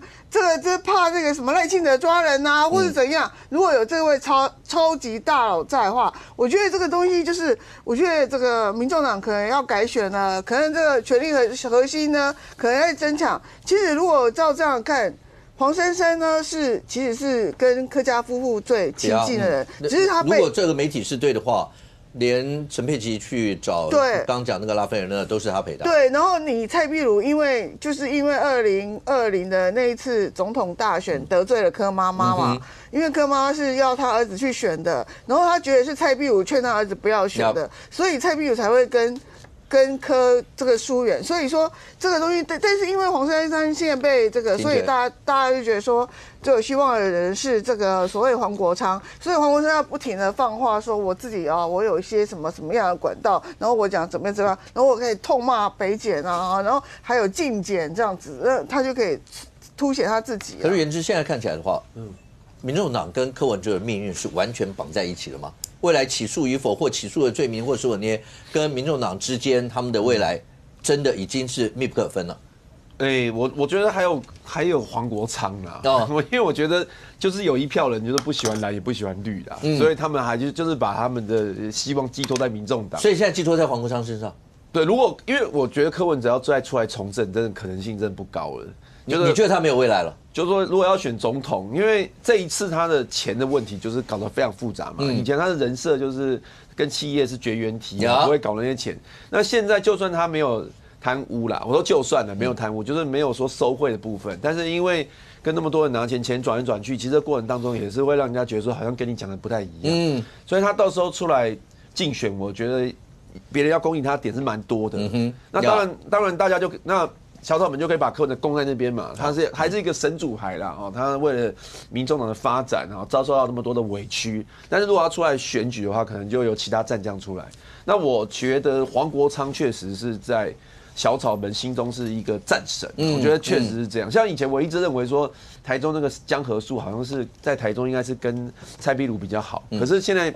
发现江河路也是挺黄国昌的，就说黄国昌他的那种空战实力，他是可以超越地方派系的，可以获得广大的支持，所以我觉得未来可能民众党还是有靠一两个战将继续撑啊。只要黄国昌没有被打垮的话，应该还是有一段时间。OK， 后池问一下，其实这整件事情，刚才如果原之讲说他觉得柯文哲大概未来没有这些了，可是重点是小草对于柯文哲收贿与否有没有这些事情那个巩固性呢？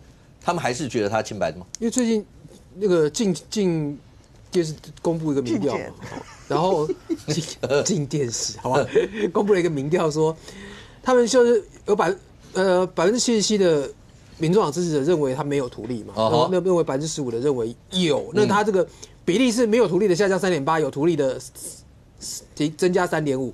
那如果问他说有没有收贿，是78%的民众党支持者认为没有，没有在金华城岸收贿。1/5认为有，同样的状况是认为没有收贿的减少3%，认为有收贿的增加5.2%。就是说，因为他的状况是说，你已经关了这么久了嘛，然后3人成虎嘛，你已经，然后再一个就是说，大家去考虑想看，他已经关了这么久了，然后因为完全没有另外一方面的声音，他自己没有出声，然后不断有新闻出来这些。然后你知道他现在声量是还是所有政治人物第2名，赖清德第1名1个月76万笔，柯文哲第2名72万笔，他自己没有发声的那些人话，那些会是讲柯文哲好棒棒的吗？一定是骂他的嘛，所以他这个比例一定降嘛，而且。其实你在看他最近一些事情，也的确让人家有疑虑嘛。包括我们刚刚讲的，不要讲周刊写的东西，好，光谢国良、陈银柱的钱，好，光你橘子在外面这么久，橘子是不是这么重要？不知道，但他都没讲话。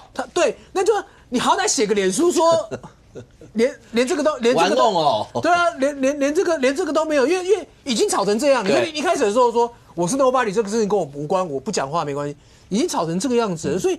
人家一定会觉得你这个东西怪怪，所以其实我们在看到从之前美丽岛电子报民调，你看到的也是说，民众党支持者稍微有萎缩，因为实在这个负面消息太久。问题是现在状况说柯文哲出来嘛，北修松啊，你现在接下来要谁接？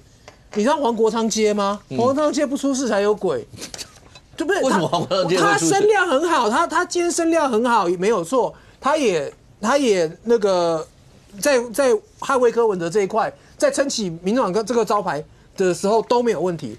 问题你真的让他接黄国昌一向是人缘不好，一向是在时代力量那一套就会马上见，而且你现在看到他们现在已经分成3、4块了嘛，对不对？好，柯家人跟黄珊珊是一块，但是本来最合适的是黄珊珊，拍谁他停权，他连选的资格都没有，对不对？那蔡壁如这边又有一块，现在小朋友又有一块。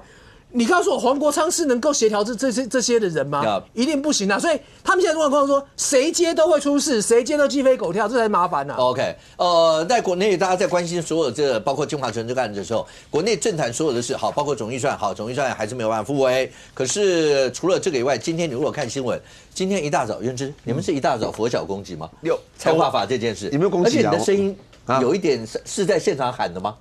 现场也有喊，然后也很早起床，然后礼拜1就开始喊了。哦，真的，对。OK， 那今天为什么打成这样？今天是这样了，我们6点也不是佛脚攻击啊，是6点我们在那个会议室外面等啊，因为7点才开门。最主要是我们怕说民进党去占据主席台，不让我们把财划法送出去。那我们今天的目标就是把财划法送出委员会。那因为我们后来7点进去之后，民进党不在嘛，我们就占了主席台，然后后来9点就准备要开会，但是9点之前，那民进党就有几波攻击啦，就是想来攻占主席台，所以那个时候就有一些推挤啦，就是大家今天看到那个新闻啊，有扭打啊，然后什么之类的。陈玉珍被压在桌子上，然后后来他还把他的牙露出来说，陈玉珍断了一颗牙。陈玉珍其实是没有必要被打，因为那时候已经散会了。是民进党的人去追打陈玉珍，把他压在那个桌上。那时候已经散会了，那个并不是他们要攻主席台。那陈玉珍那个是一个植牙啦，根据他自己的说法是说，那个牙齿本来就已经摇摇欲坠了啦。但是昨天的话，他就掉了。他昨天他把那个牙齿塞回去了，啊，今天的话又被打掉，那他讲的啊，他牙齿要自己问他哈。那反正总而言之就是，其实但是我要他被打真的是有点，就是人家不爽，民进党不爽啊，就是打他啦，因为那时候已经散会哦。那反正现在是这样子，就是说以这个法律程序是财划法。算是送出委员会，但是1个月冷冻期嘛，冷冻期完之后就是大家来协商啦，针对里面的条文。那所以其实民进党对于这个版本还有任何的意见，都可以在协商的时候表达。那至于说为什么要这么急把它送出去，因为财委会针对财划法这已经开了非常多次会，今天不算已经开9次了，就是也有公听会，其实地方的财政机关的首长也都来表达过意见了，财政部也都询答过了，然后也都有针对条文初步讨论了。那之前大家曾经做过一个决议啊，就是说希望财政部可以送版本进来，那财政部就坚持不送。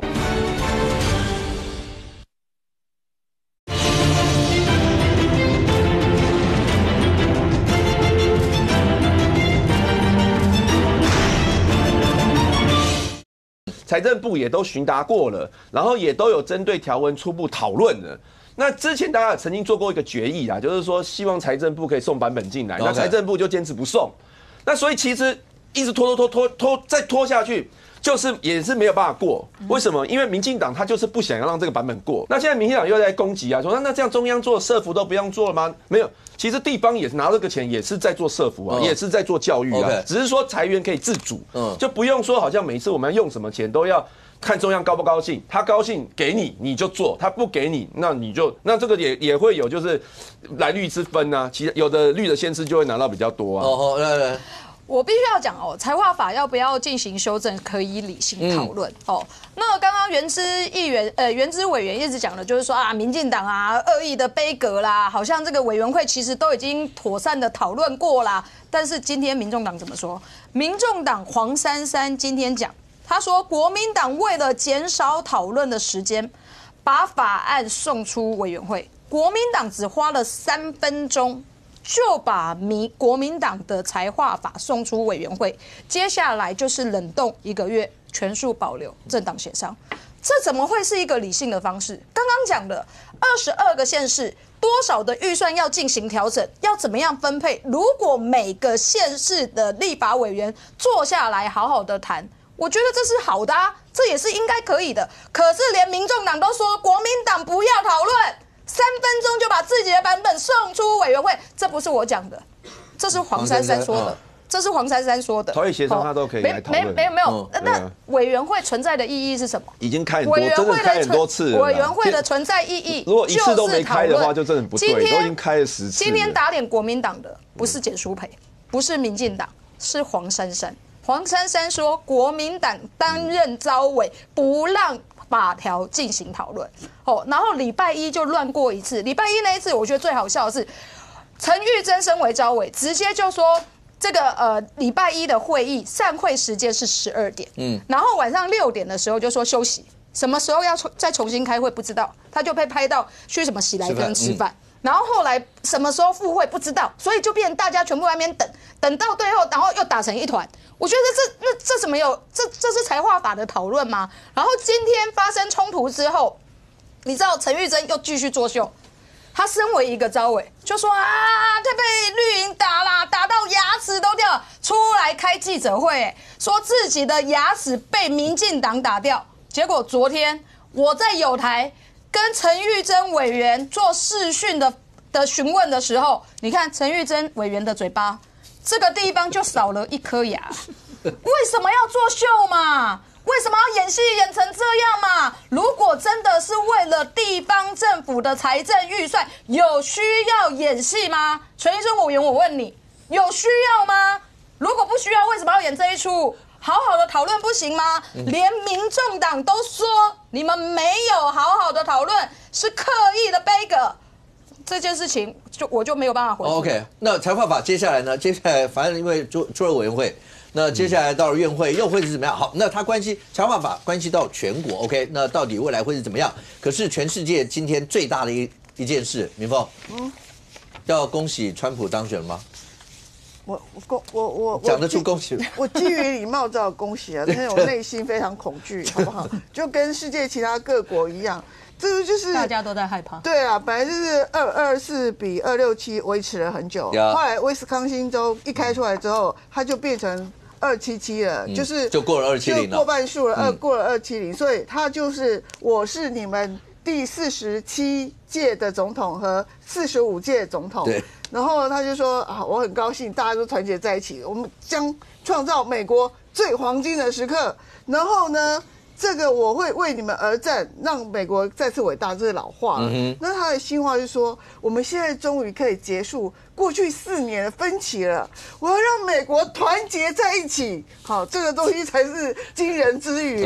他既然川普过去前4年在攻打国会的人，现在说他要让美国团结在一起，那我们就看他怎么团结嘛。那现在就是说，可是问题是，他现在每个人的这个每个国家都是皮皮抓，股市都是。股市很多金融机构预测说，短期之内不确定因素很高，叫大家要小心一点。然后美债的利率会走低，所以怎么样之类的很多。所以说这一次真的，当然啦，它是所谓的美国第二个人是重新隔一届再选上的，第一届是18世纪的人呢，克里夫人大家不用认识他啦，这样子。所以说这个是也算是创造是美国一个奇迹啊，因为大家之前都是觉得好像贺锦丽会上，可是你后来发现好像美国人还是没有办法比较喜欢自己顾自己的，然后也不大喜欢有色人种或是女性的领导人，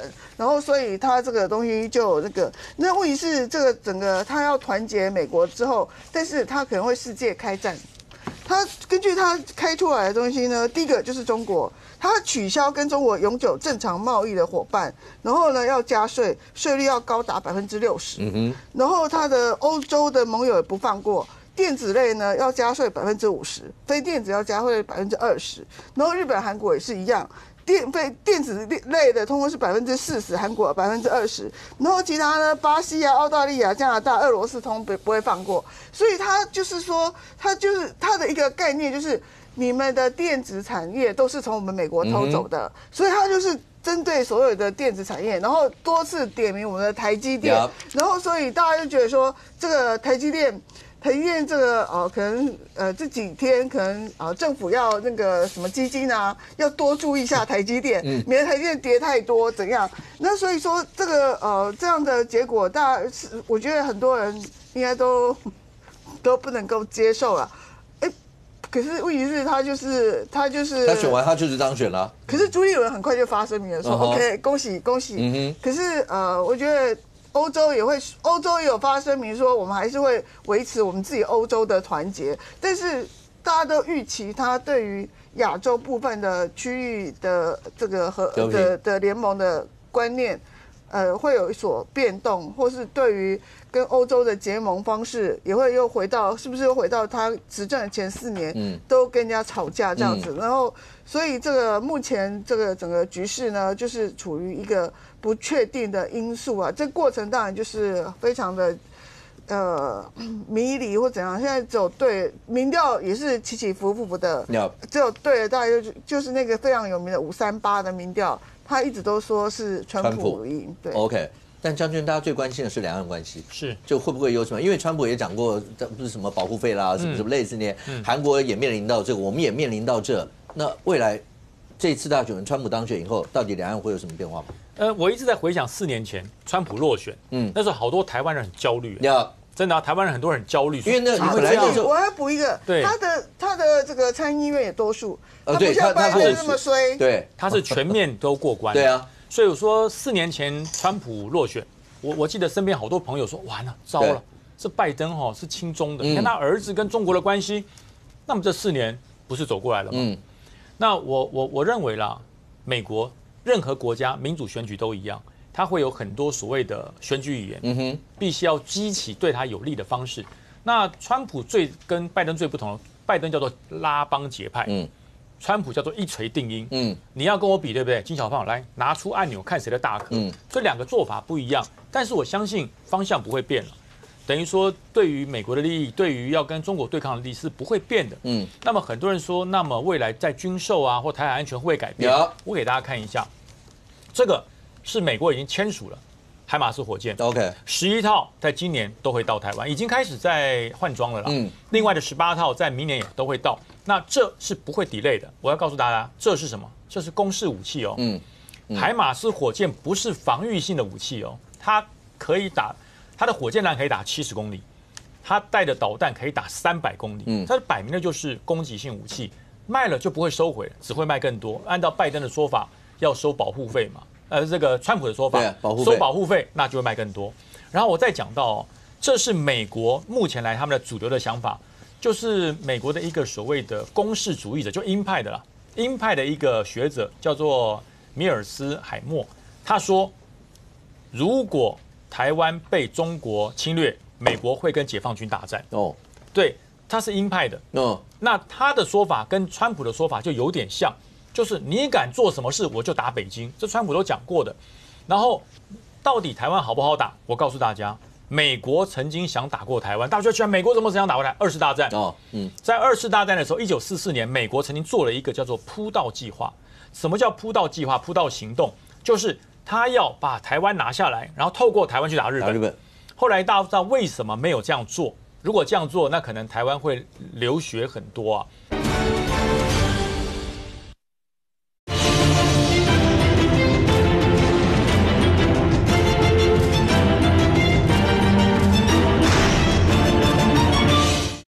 他带的导弹可以打300公里，它摆明的就是攻击性武器，卖了就不会收回了，只会卖更多。按照拜登的说法，要收保护费嘛，这个川普的说法，收保护费那就会卖更多。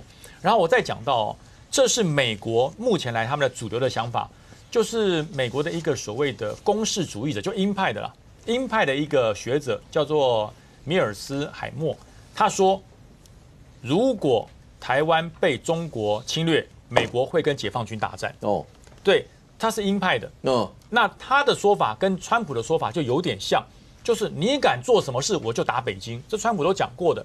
然后到底台湾好不好打？我告诉大家，美国曾经想打过台湾，大家觉得美国怎么想打过来？2次大战哦，在2次大战的时候，1944年，美国曾经做了一个叫做铺道计划。什么叫铺道计划？铺道行动就是他要把台湾拿下来，然后透过台湾去打日本。后来大家不知道为什么没有这样做？如果这样做，那可能台湾会流血很多啊。后来是美国评估，光是拿下台湾，他要12个师以上哦。当时这样的计算，按照资源协助海空部队超过20万的军力。所以美国觉得划不来，与其如此，干脆绕过。所以后来才有了其他的行动，直接从菲律宾跳跃打琉球、打硫磺岛，打到日本。那这个计划就是美国事实上做过严格兵推。所要打台湾的，他的理由是什么？台湾经过了当时日军50年的经营，防空洞还有相关的守势的一些防御工事做得很完善，所以要打很难。那各位又过了70年，可是他还炸了很多地方啊，也炸了，他就改成轰炸，那轰炸跟登陆的意义完全不一样，因为轰炸没有实质占领。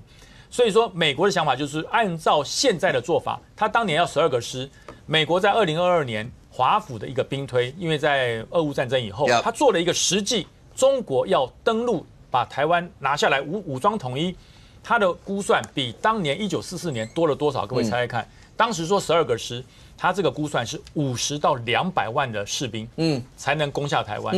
因为经过了70年，台湾当年没有的武器现在有了，台湾当时没有的防空网现在有了。台湾当时没有的优势战机，现在有了。OK， 所以你要攻下台湾、武统台湾，会比当年1944年更加困难。所以也就是这个状况，拜登知道，川普更知道。但是川普的做法会更加的所谓的强势。那么跟拜登的做法是截然不同。那这样子对台湾到底是好还是坏？我觉得好坏都不重要，重要的是台湾有没有能力守住，这才是不管是拜登还是川普。他下整个战略整个推进最主要的依据。OK， 元之，你们会不会担心台湾在这个过程当中会变成棋子或者什么？川普现在一直他讲了很多豪语啦，他就说什么台湾人偷走了美国人的晶片，然后台湾人很有钱，然后应该要叫台湾多缴点保护费，这个都是他讲的。他甚至于还讲说，台湾的国防预算应该要加到 GDP 的10%。台湾现在一年总预算是13%啦，等于是说我们的13%里面13块里面10块钱都要去做国防的预算，这其实对我们的压力非常大。当然我是希望说他不要强逼我们啦，但是如果他真的要这样子做的话，我们压力其实也是非常的大。所以以川普他这种单边主义、美国至上，他完全就是以美国的角度出发嘛。那如果他认为说，未来真的要对台湾增加关税，或者是希望台湾付出更多的保护费，那台湾这边要怎么因应？我觉得这也是我们政府必须要去思考的。就像川普他之前讲说，台积电偷走他们生意的时候，其实我们政府的回应是我是觉得非常软弱。在立法院有立委去问那个郭智辉说，川普这样讲你怎么说？那郭智辉讲说川普又不是跟我讲，就这样子，连一句说我不同意。我觉得如果说他当上总统之后，我们会透过管道跟他沟通，都不愿意讲啊。所以这就非常软弱嘛。那未来如果川普加大力道，比如说要求台积电继续去美国，甚至扩大投资或干嘛的，我们能不能够抗拒美国的压力？我们站在我们台湾的主义的角度去跟他沟通，这是我们期望的。OK， 舒佩，我们办得到吗？我相信这个换了川普之后，其实各个国家压力都还蛮大的，因为新的总统就会有新的作为，那他们又是这个全世界这个影响力最大的一个国家嘛。但相对于台湾，谁的压力更大？中国的压力一定比台湾更大嘛。但中国这个刚刚讲的要调整这个关税，调整最多的是谁？是中国吧？中国有没有像刚刚这个叶委员所说的呛啊？他说：“如果你给我调整的话，我就怎样怎样怎样。”他们敢吗？也不敢呐。好，所以我觉得很多的包含外交、包含经贸，尤其在全世界的部分，别人在选总统的时候，在选举的过程，通常理性不会在选举的过程当中，我们的执政官员去用呛的方式去影响人家的选举，这是不切实际的啦。那另外我要讲的是说，买武器这一件事情，我觉得如果以我们要壮大自己台湾来讲，买武器保护自己。本来就是我们现在该做的事情。那如果在川普执政底下，对于台湾这个需要的武器更愿意卖给我们，我觉得对这件事情是好的。那另外就是刚刚这个将军所说的，在4年前大家还记得我们那时候有多关心美国总统的选举吗？比台湾自己选举还要关心。大家都觉得拜登当选，台湾完蛋了，因为拜登一定会比较亲中什么什么什么的。结果后来发现说，其实拜登其实是结合更多世界盟友站在台湾这一边。那我认为川普的当选。其实包含他过去的国安顾问包含庞佩奥、伯明跟余茂春，这一次的选举过程当中，这一些的支台派、反中的鹰派，其实也都在他的团队，所以我认为对台湾会有挑战，但会不会完全不利？我觉得不至于。OK，任俊是，请问一下，全球F4是谁冠上这个名字？因为这4个人摆在一起，这4个人怎么会摆在一起呢？川普怎么会好？你说川普、习近平、普丁、金小胖，这4个讲白一点，这4个人对于全球未来来讲的话，到底是战是和，有很重要的一个关键。我今天看到有一则的报道，俄罗斯现在连特战部队，都放下去打乌俄战争，你很难想象把特战部队打下去一般传统战，那这样对他们来讲的话，没有什么帮助啊。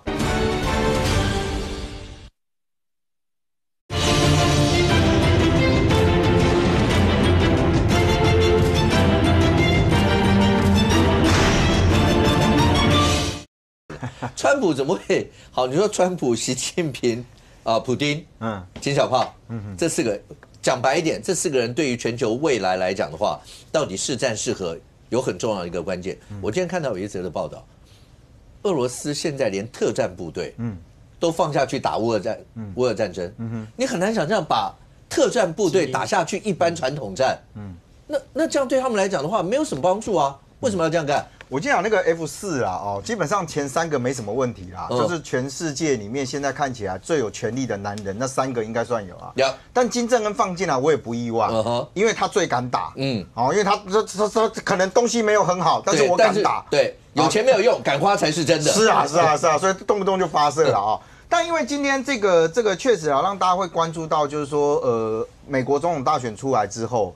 会不会牵动到这个所谓的俄乌的战争？包含你刚刚提到说，俄罗斯是不是把他的这个所谓的特种部队改派到前线去那这个当然有一个说法是说，因为他们之前有说要发动一个斩首泽伦斯基的一个行动，但是看起来并没有。那你的这个特种部队说他们原先派到那边有900个人，结果后来这个战死的战死说剩下这个125人左右了那俄军的伤亡，其实在这一段时间，官方所说的这个数字一直没有外界认为的多。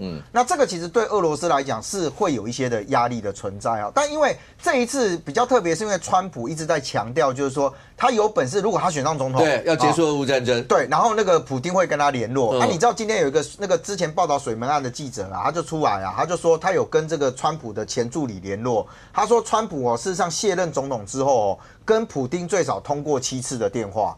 然后呢，说呢，在之前COVID-19 的时候说这个川普还送那个什么那个新冠的那个检测仪器去给这个普丁啊，他详细的去讲那个对话，他说普丁还跟他讲说这件事你知道我知道就好哈，因为我怕讲出去对你会有影响。结果呢，那个时候啊，川普还跟他说没关系，我没有在怕，我不在乎哦。但是你刚刚提到说他是不是有可能结束这个所谓的俄乌战争的这件事情哦？事实上，我认为啊，川普现在的选举结果，因为他自己宣布说他最少拿到277张的这个选举人票嘛，我觉得泽伦斯基会比较担心，因为川普当时他提出来就是说，俄国停止这个俄乌战争的条件是什么？他说：“哎，你那个乌克兰哦，你就干脆把你说俄语的那个区域哦，都划给俄罗斯好了。哎，当时俄乌战争的发生是因为俄罗斯，如果我没记错是乌东3个地方，哎，你知道那个说俄语的地区都划给他的话，意思是半个乌克兰就没有啊？那谁都可以解决啊，对吧？对吧？所以普丁说我愿意接受，不，你当然愿意啊，因为是责任是个变，因为很早以前就讲说，那如果要很快落幕，乌克兰要不要就现在俄国的占领区就全部都给他算？是啊，泽连斯基他们那时候就讲说，他打死不可能放弃任何1寸土地，那时候就是这个样啊。而且他有一个条件是说，乌克兰的军队减少到剩下5万人。哎，你叫泽连斯基怎么吞啊？叫乌克兰投降就算了，投降就对啊。可是如果万一他军援后面不像拜登这样子这么挺乌克兰，对乌克兰来讲的话，真的压力也很大。所以这就是问题，你知道吗？就是说美国在这一次里面的这个投票啊，你看在那个投票之前的民调，几乎你看到有很多是贺锦丽是微幅小胜川普啊，结果你看到真的到选举的时候的民调，突然那个川普大幅度的逆转，然后在选举人票的这一块，事实上他也得到很多的支持，更不要讲说参众议院现在换共和党拿到，所以我觉得他去军援这个拜登去军援乌克兰的这件事情，确实对美国人来讲是个压力。哎，你叫说乌克兰还款，乌克兰有什么能力还款啊？那你这些东西是要我美国人吞啊？所以你知道我今天看到一个报道很特别，是说川普在这一次之所以能够大量的赢，是因为你知道吗？川普他很仇视跟敌视那种所谓的外来族你看他一开始的时候讲说什么哦，你那个美墨边境我要盖围墙啊，干嘛的？对啊。可是你知道吗？在这一次里面，居然有很多的这种所谓外来的移民，他愿意支持川普。为什么？他说对我们讨厌川普，但川普讲出来是美国那个通膨给我们的压力有多大。川普既然能够告诉我讲说以后这个钱可以不用，那个钱可以不用，我可以省掉多少钱，我为什么不支持他？所以我可以看得到，就是说回来哦。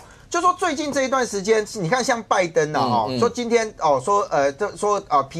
同意批了说要卖给我们什么武器系统这样子说这个先进的这个中程地对空的这样的一个系统，同时他们也批准就是说要卖给南韩那个空中预警管制系统。那其中有4架的预警机，包含10台的那个所谓喷射发动机但是比较特别是说什么，你知道？其实我认为美国现在卖它一部分是要南韩吞啊。为什么？因为南韩最重要的敌人是北韩。那你拿空中预警机，它要侦测的是什么？绝对不是火箭炮嘛。所以对于美国来讲，美国其实在这个部分，他讲的很直白，你知道？他说我卖给你这些东西，是当然能够帮助你南韩有效防御，但是最重要的是什么？你知道？它也能够提供美国在就是最新侦测的时候，只要飞弹发射，我这边预先就可以知道。那这个东西对于南韩来讲，它是不是实质需要空中预警机？老实讲，我觉得就它的现况来讲，没有到这么急迫。